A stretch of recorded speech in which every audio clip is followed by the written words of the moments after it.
Fallout Shelter layout. I'm going to show you some sample layouts and I'm going to give you some tips on how to lay out your shelter. This is a design that someone else used. He put the elevators on the far right and the far left. His reasoning is that it takes a long time for the raiders to go all the way across to the far side and then down and then all the way across and down. I don't think it matters, which I will explain later. Maybe it does make them run a little bit further. And one of the issues is the people that are in the middle have to go all the way to the edge and then go up, and then you got to go all the way back to the middle. So it also takes longer for your dwellers to move around.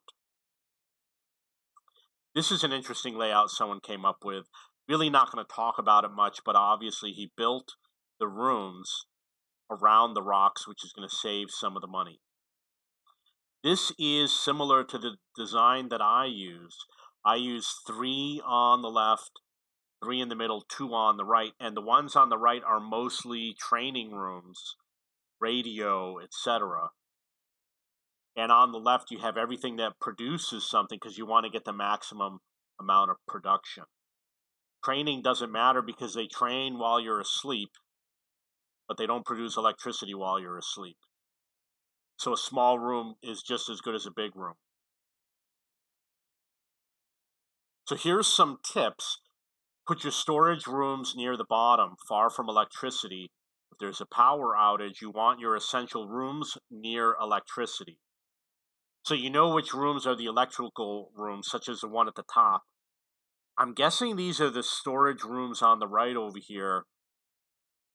I would have put them literally all the way at the bottom. That's where my shelter has all of my storage rooms, because when the electricity shuts off, it powers the closer buildings, the closer rooms, and the rooms that are far away lose their power. And the storage rooms, it doesn't matter if you lose the power, but it does matter if you lose power of all your other rooms. So keep them far away from electricity.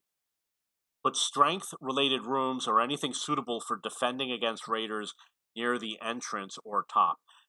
The power is a strength-related room because you put your strongest dwellers in this room to operate the power plant.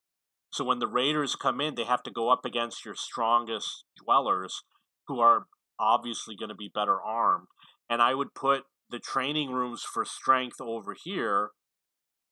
You could argue it's a good idea, you could argue it's a bad idea because you're also going to have the novices in the training room. You won't need training rooms the whole game. They are lower priority than the other rooms. And the reason why is because eventually you're going to train everybody to the full amount, so you won't need the training rooms anymore. Mine are all trained to the maximum amount. If you need to make some rooms with the width of 2, make it the observer's room, the radio room, training rooms, crafting, and storage. And the reason why is because a lot of them, like crafting, they work while you're not playing the game, but the electricity doesn't, the food doesn't, the water doesn't. So you want them to have the maximum size for the optimal production. Crafting has to be restarted manually. Sometimes it will be idle. There's 2 different types of crafting. One is the uniform, and the other are the objects that they carry around with them. I'm not going to say the word because of the YouTube censor. I'm not even going to say that word. But when they finish, you cannot queue a second uniform to be crafted. So if you play the game and it takes an hour and you fall asleep and 12 hours goes by, you had 11 hours where it wasn't crafting anything.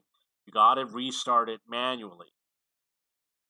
It's hard to move some rooms because they can't be occupied, and you have to remove neighboring rooms with access to elevators. So in this case, you can move all of these rooms.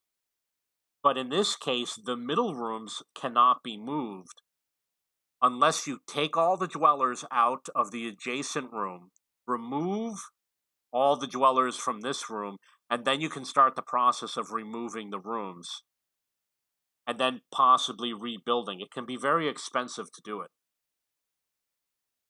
Try to put similar rooms near each other. It helps manage their staff. So this person put similar rooms right next to each other, such as the cafeteria. It's very easy to manage the staff because you can just move someone from one room into another. If that particular room is larger, you want more staff in there so it produces more, for example. And you might empty out some of the rooms because you need to put people in the other rooms. Or let's say you got a big cafeteria and you need to send a guy to training. You could take someone from the small cafeteria, put them in the big cafeteria. That's why you put them near each other. Also, you'll lose your staff. You'll have your cafeteria staff in the wrong room doing work, and it's not optimized. So you want to move them back based on the type of uniform they wear and their skills. There is plenty of space for your rooms. You have enough space that if you double every room, half your shelter can still be storage.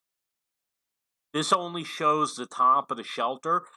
Half of my rooms are storage. And the reason, and I've got 2 training rooms, 3 training rooms of each one, 2 or 3 crafting rooms. I got 2 or 3 of everything. I've got more than I need of everything, and still half of my shelter is storage. So you've got plenty of room for building rooms. You don't have to worry about that. There is unfortunately a limit of 200 dwellers with the basic game. Okay, so those are my layout tips. This is Fallout Shelter layout. If you have any questions, you can go to cheapbooks.cc, look for Fallout Shelter in the video games PC section, or you can search for it. And I am the owner of cheapbooks.com, which is a website for looking for books and textbooks. If you have any questions or comments, please post below.